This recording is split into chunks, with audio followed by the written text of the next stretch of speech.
Hi everyone, this segment is going to cover the web application Poll Everywhere. As usual, there are options out there that are similar to Poll Everywhere that you could also explore, but I really have liked using this one a lot and would encourage you to give it a try. Poll Everywhere is basically just a way to poll students live, either using their mobile devices as actual cell phones or using their mobile devices with the internet connection if they have one. So even if a student has an older phone, they are possibly able to participate. Certainly a lot of classrooms are getting sets of devices, or schools are getting sets of devices, so you could use it that way. And then additionally, you can just use it with a computer as well, like in the computer lab or with a mobile lab. Poll Everywhere allows you to make either multiple option, multiple choice kind of polls or open answer polls, and you can do it without an account. So especially if something kind of occurs to you on the fly and you want to just do it really quick and throw it up there for kids to respond to, it's really easy to do. But I would absolutely recommend getting an account for the kinds of things that it makes possible, and which I'll show you in just a sec. You can download the polls into PowerPoint slides or Mac Presenter. There's a special way to do that you can look up the directions for if you'd like. And there's both free and paid accounts for educators. I don't think the paid account is necessary, but it does give you some additional features if you're inspired by them. You can kind of poke around and see what those are. But you will check that you're an educator, and if you've already signed up for your account, like the introduction told you to, you probably already did do that. It gives you a few extra bonus features in your Poll Everywhere account. There's a lot of uses for Poll Everywhere, I think, to both open or close class in sort of an interesting way and get the kids participating about something they learned last time as a warm-up or what they learned that day in class. You can use it for those checks for understanding or some kind of stop and think discussion moments in a lecture or presentation setting. It's certainly a way to get information or questions from students that they might feel more comfortable sharing anonymously, and I'll show you an example of that. And then also it's just kind of a novel way for students to share thoughts other than the traditional discussion format. And I think it really does acknowledge how important their mobile devices are to them and how they use them, and can help them to understand that they can be used productively and for meaningful uses in class, not just to maybe hide under their desk to use to communicate with their friends. So we definitely want to be teaching them about those things and working with those devices in a way that shows them how useful they can be for all sorts of things. As usual, I'm already logged in here at Poll Everywhere, and you can see I have a lot of different kinds of polls. I'll talk to you about some of them in a little bit. But I do want to point out one thing right away. As soon as you've signed up and logged in and you have this page in front of you, you want to click Settings. And when that comes up, it's mostly just the information that you entered when you signed up.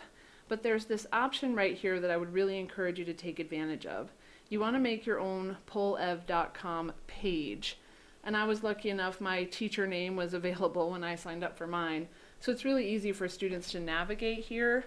But if you are making polls that you're going to be using when students either are at the computer or are using their mobile devices and using the internet function on them, there's a really neat way to share the polls that's also super efficient, and it's all tied into you having this pollev.com page.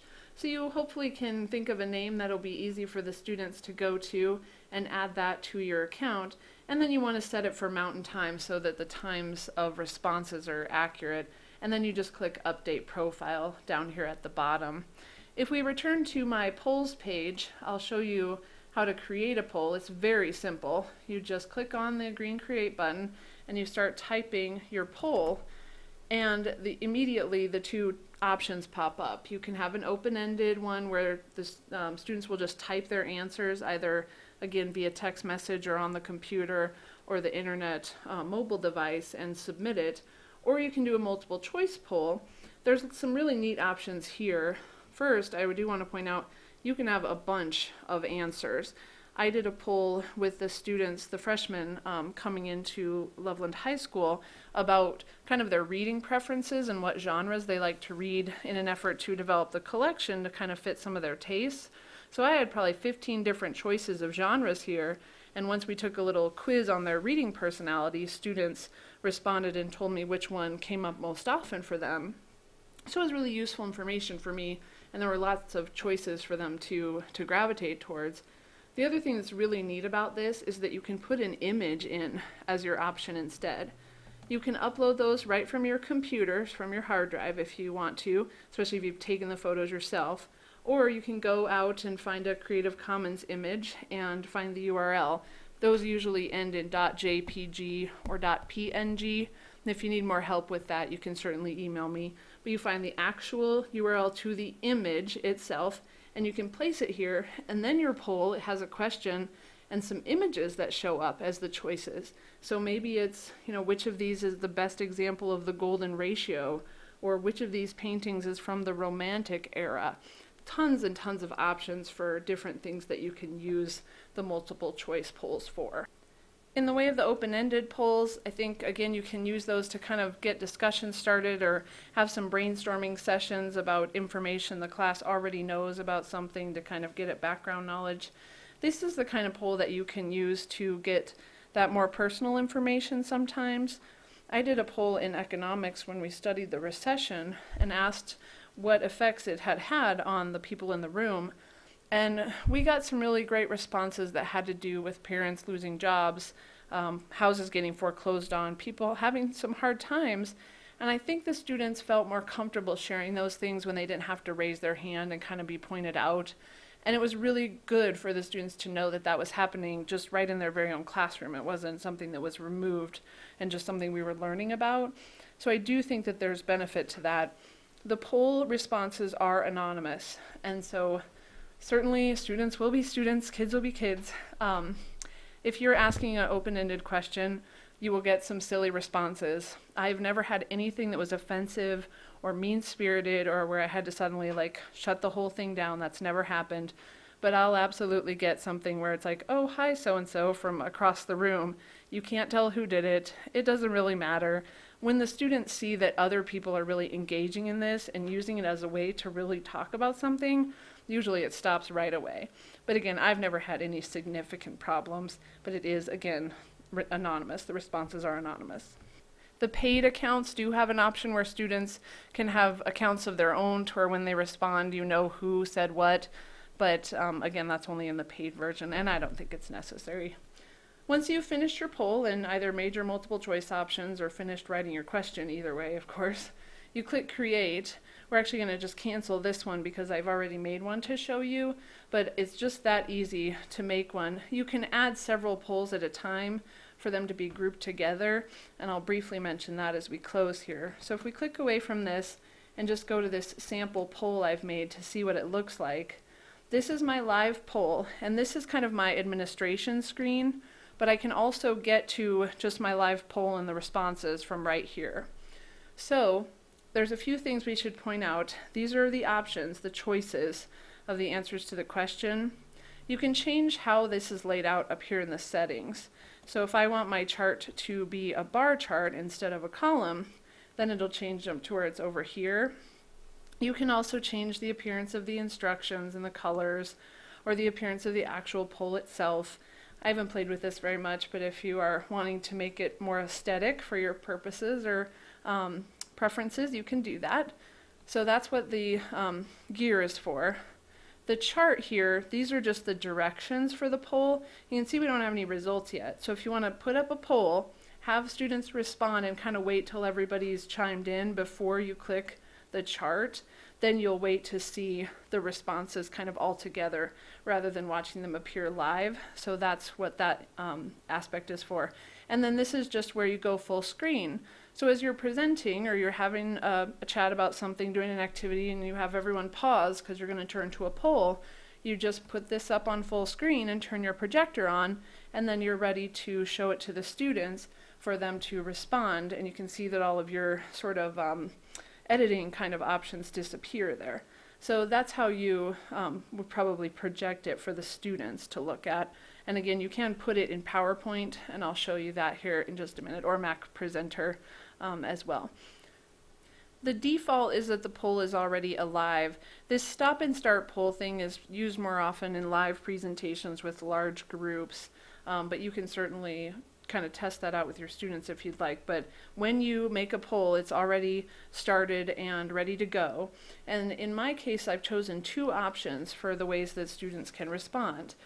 they can use their cell phones as phones and send a text message to this number here. This is the phone number that they'll be sending the message to, and that will record their response. So they type this into the phone number area of their text message application, and then depending on which choice they want, they type this 6-digit number into the body of the text message. They don't type anything else. If it's an open response poll, then they would actually type their message into the body of the text message, and again a number into the phone number, the one that appears up here, and then they click send and their words will appear on the screen.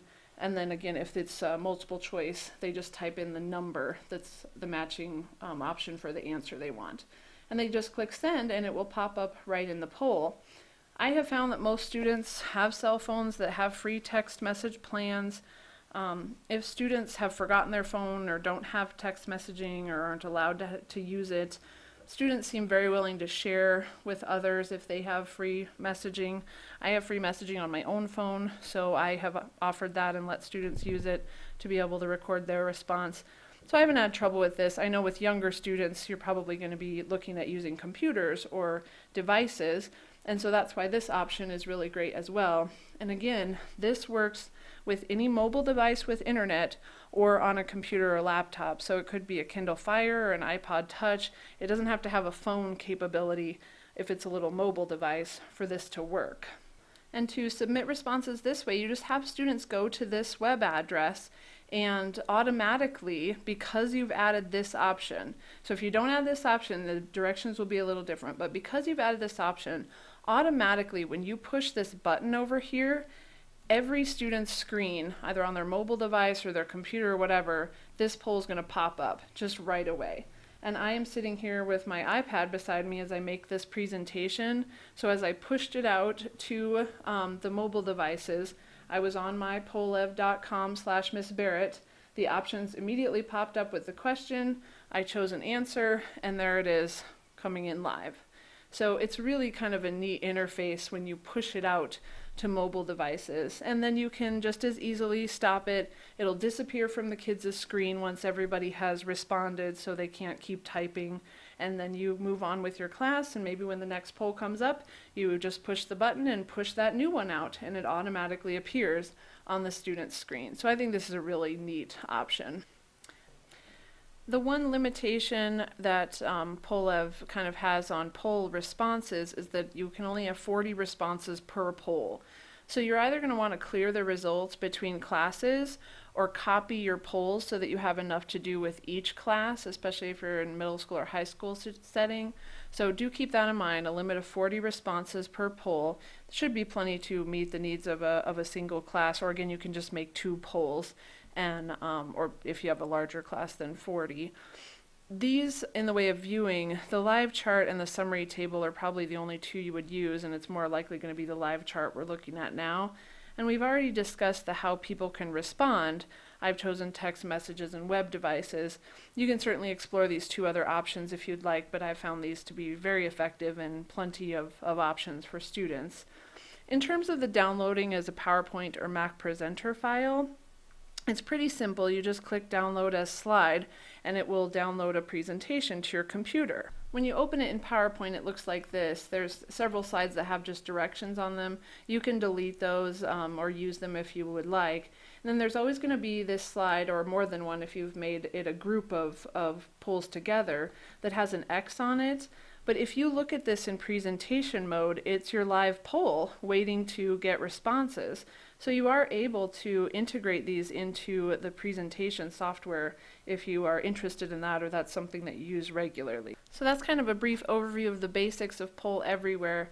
You see that you have a lot of the same functionality and the ability to check polls and delete them or clear their results, etc. here. You can group polls together for organizational purposes. So I wanted to save these responses and I wanted to do it for 2 different class periods. So I just copied the polls and made 2 sets, like I was mentioning, not because of the limitation on responses, but just because I wanted to save them. And then I downloaded them all into the same PowerPoint by checking the whole group and was able to put them up on the screen for the students. So certainly if that seems like something you might want to do, you can explore those group and ungroup options. So I'm excited to see how you use Pull Everywhere, and hopefully this has given you some great ideas.